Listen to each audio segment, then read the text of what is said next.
Tengo aquí sentado a don Javier Peón, que es experto en temas energéticos, que fue miembro de la Comisión Nacional de Energía y que de esto lo sabe casi todo. Pero antes de entrar en el Pacto Europeo, que nos va a interesar mucho, que ha determinado que las renovables hayan pegado un subidón en bolsa hoy, ¿se te ocurre, Javier Peón, algo que decirle a nuestra anterior comunicante, Inmaculada Mateo, que pues está ahí trabajando en su negocio y de repente se queda sin luz, las cámaras, el género, todo esto se le echa a perder y pasan las horas y llama a uno y a otro y nadie le atiende y nadie le da una respuesta efectiva? Bueno, lo comentaremos ahora en el contexto de esta reforma que se ha aprobado, ¿no? Pero tiene que ver con la inversión en redes, ¿no?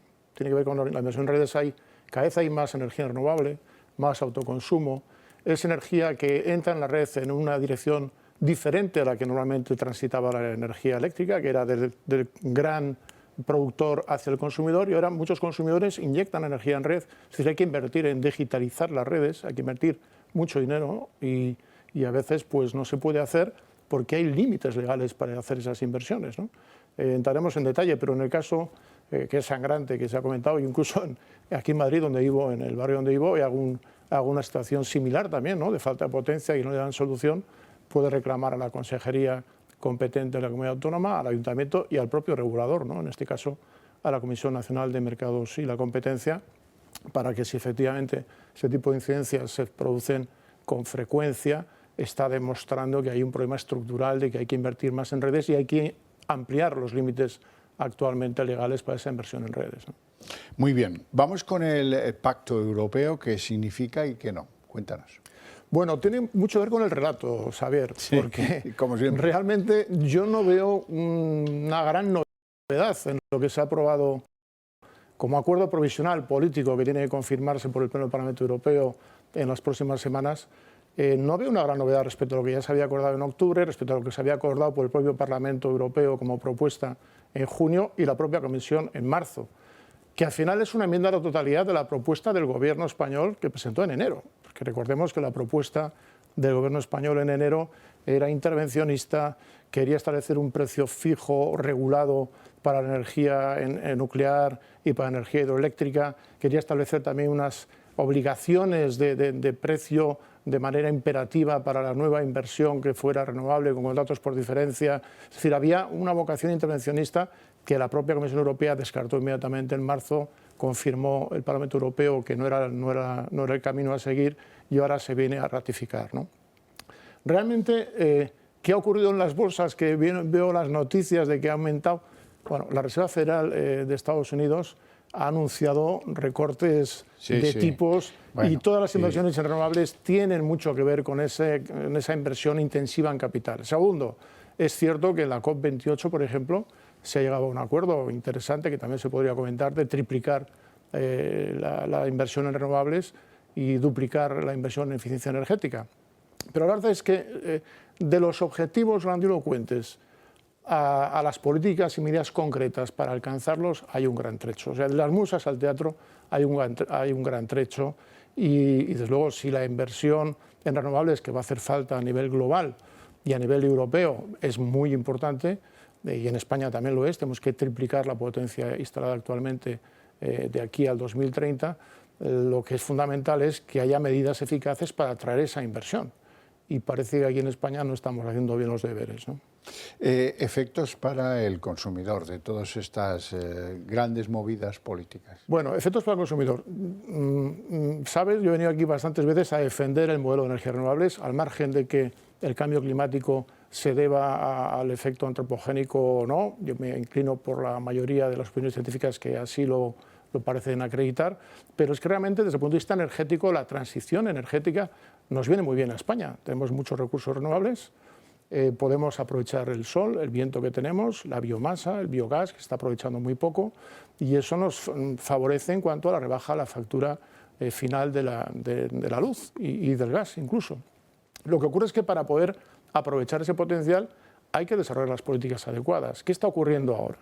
En España, ya hablamos de España, las políticas concretas para llegar a esos objetivos y para aprovechar esa ventaja de la transición energética desde el punto de vista de los costes.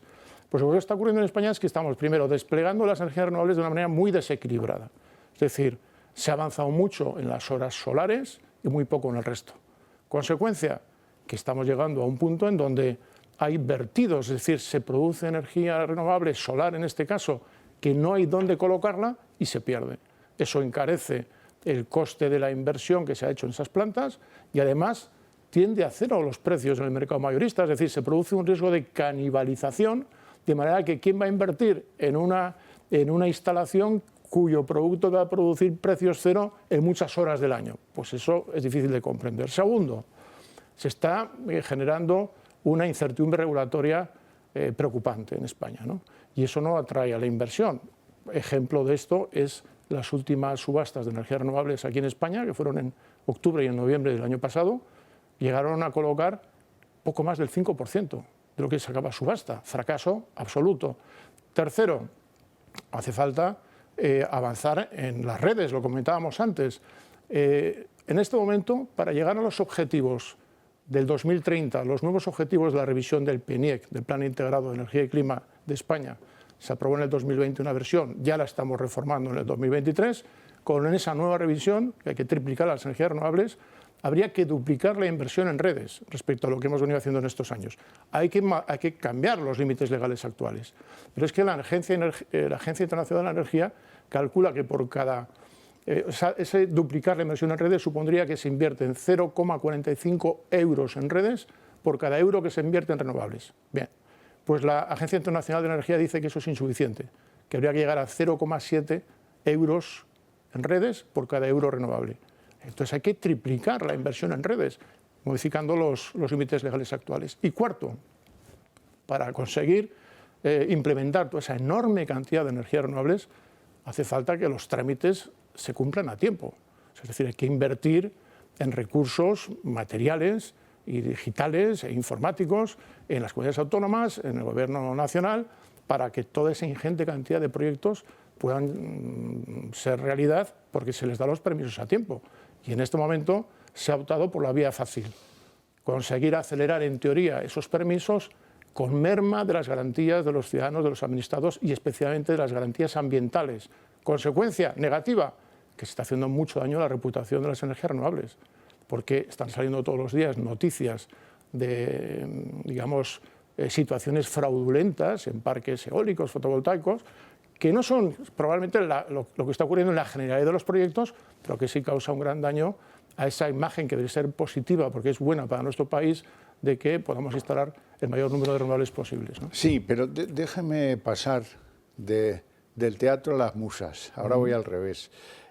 Las musas somos los pequeños usuarios que tenemos un contrato y pagamos un recibo, a los cuales, por cierto, les van a volver a cobrar el 21%, a partir de final de año, con bastante probabilidad. De eso no se van a enterar según qué cadena miren, eso ya lo pueden dar por hecho. Así que se acabó la paz y volvemos a tener un problema de recibos. Pues ahora mismo pues están las cosas bien, no hace mucho frío, pero ya veremos en enero, ya veremos en febrero. ¿Qué hemos hecho con nuestros deberes? Teníamos algunos deberes, consecuencia, alguna vez lo ha estado contándose aquí, consecuencia de ser una isla energética. Eso ha dado pie incluso a algunas consideraciones en tal sentido en Europa, pero nadie ha hecho nada. No estamos mejor interconectados hoy que antes del COVID o antes de la guerra de Ucrania. Estamos igual.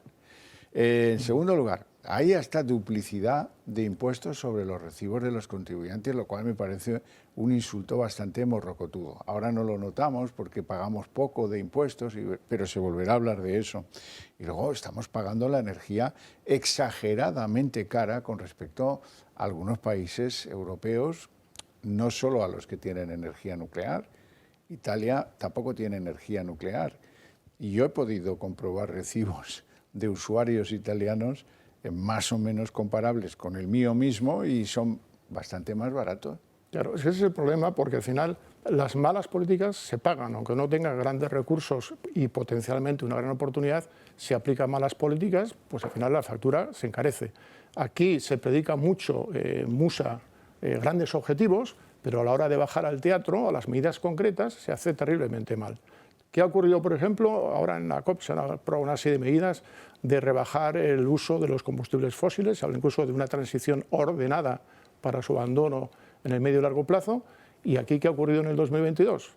Pues que hemos incrementado un 13% las importaciones de petróleo, que hemos incrementado el consumo de gas para ciclos combinados, que es la más ineficiente generación, pero luego más ineficiente que la cogeneración, lo que ha supuesto un 56% más de emisiones en el 2022 respecto al 2021. Hemos incrementado las importaciones de gas ruso respecto al 2018, hemos multiplicado por 7 las importaciones, es el tercer proveedor ya nuestro de gas a nivel mundial, y hemos incrementado las emisiones un 3%. Es decir, fuera se predica que hay que hacer una serie de cosas y aquí se hace exactamente lo contrario. Entonces, al final, las políticas que hay que desarrollar en nuestro país son bastante claras si se quiere aprovechar el potencial que tenemos. Desarrollar el almacenamiento, desarrollar el bombeo reversible, desarrollar más redes para que pueda acoger la nueva generación y la nueva demanda industrial que quiere electrificarse. Tenemos que apostar también por la industria, que tenemos una industria muy potente en este mundo de la industria Net 0.0. La propia minería sostenible, es decir, la minería que necesitamos para hacer posible la transición energética. Los ecocombustibles, la biomasa, es decir, hay una serie de potencialidades que tenemos como país que adecuadamente ordenadas, con un mínimo de planificación racional y ordenada a medio y largo plazo, nos permitiría aprovechar la potencialidad. Hay ahora mismo, hace poco se ha publicado un informe, cada vez hay más informes de este tipo, la propia COP28 ha insistido en la necesidad de que haya evaluación de impactos de las medidas, porque ahora ya no solo el enfoque ambientalista, también debe tenerse en cuenta el enfoque económico, energético, industrial, social. Bueno, pues hay un informe que se ha hecho público hace unas semanas, aquí en España, por la consultora, o el think tank Oikos y la Fundación Reformismo 21, que analiza los impactos macroeconómicos de las políticas actuales climáticas desarrolladas de manera ordenada y lo que llaman de manera desordenada, es decir, un poco improvisadamente o con un exceso de emergencia, ¿no?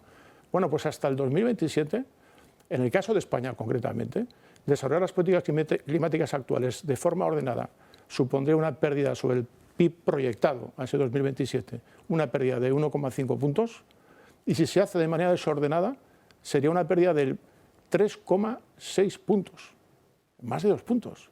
Entonces, es que hay mucha diferencia en la factura y en la eficiencia del conjunto del sistema de hacerlo bien a hacerlo mal.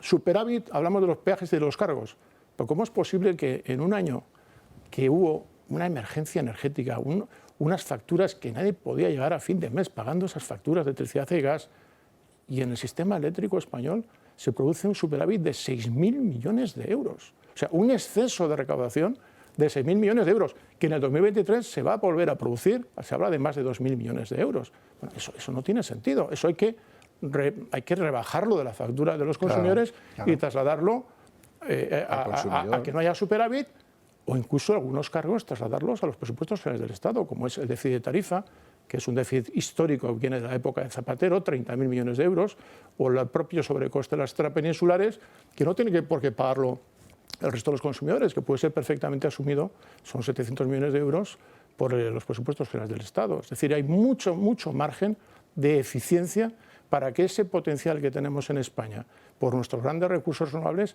llegue finalmente a notarse en la factura final del consumidor. Pero hacen falta buenas políticas para conseguirlo. Y lo triste es que de eso no habla nadie. Bueno, o hablan pocos, pero pocos, no se les escucha. Pocos, ¿no? Desde luego no forma parte de las áreas prioritarias del gobierno actual, ni con la señora Rivera, ni con la que venga. No, la verdad es que es bastante curioso cómo aquí en España, quizás por la cantidad de terminales mediáticas o de opinadores que tiene el gobierno, lo que son fracasos rotundos de los intentos del gobierno en política energética acaban siendo enmendados de totalidad en Europa, en la COP28, y los presentan como grandes éxitos, ¿no? Son muy hábiles para eso. Se llama el relato y la izquierda lo controla, no en eso, sino en tantas y tantas las cosas de manera que mucho tenemos que aprender de ellos. Habría que aprender de eso. Sí, señor. Don Javier Peón, un placer enorme tenerte en el programa. Gracias por tus explicaciones y si no nos vemos, feliz Navidad. Igualmente. Si no nos vemos, espero que nos veamos antes. Igualmente. Bueno.